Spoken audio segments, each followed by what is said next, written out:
Meron pa bang pangregalo na tig 10 pesos to 15 pesos ngayong 2025? Tara maganap tayo ng pwedeng pangregalo sa Christmas party para sa ating Small Gift Exchange Challenge.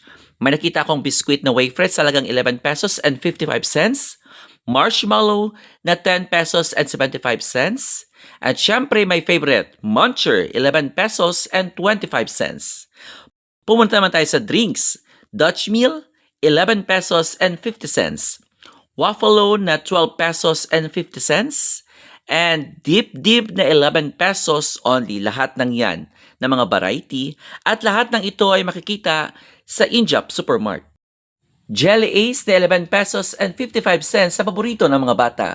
Pumunta naman tayo sa New Genso para maghanap ng mga gamit kagaya nito ng supply na 10 pesos lamang, hair clamp na 15 pesos, hairband na 10 pesos, at huwag kayong mag-alala kung pababae ang mga gamit na ito dahil ang mga kagrupo rin nila ay pawang mga babae. Nakahanap rin ako ng face towel na sa halagang 10 to 20 pesos. At pumunta rin ako sa toy section at nakahanap ako ng parang keychain na napakaganda tignan. Kagaya nito. O diba? Hindi mo akalain, meron pa palang 12 pesos. Pumunta rin ako sa Walmart para maghanap ng mga gamit at hindi mo akalain na eraser pala ito sa halagang 5 pesos at sharpener na 12 pesos.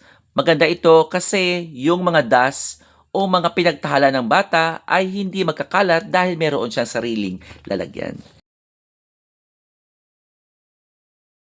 Para lubos na maunawaan ng mga bata kung ano ang gagawin namin during the Christmas party, ay naisipan ko nang i-act bukas ang small gift exchange. Kaya naghanap ako sa mga tindahan sa aming palengke at sa mga muraitang pamilihan. At finally nakahanap ako sa Walmart na ang mura ng kanilang mga tinda. Nakahanap ako doon ng eraser na tigli 5 piso, sharpener na 12 pesos, at syempre bumili rin ako ng lapis at ng mga something na pwede nilang ilagay.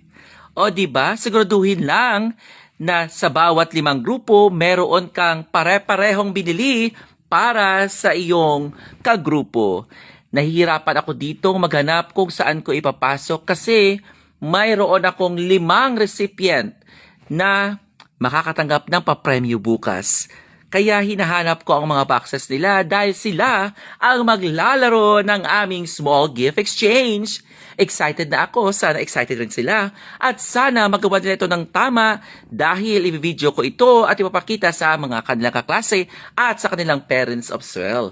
O diba? Ang saya-saya pero ubos ang pera. Yun talaga ang buhay. Bye-bye for now. Thank you for watching.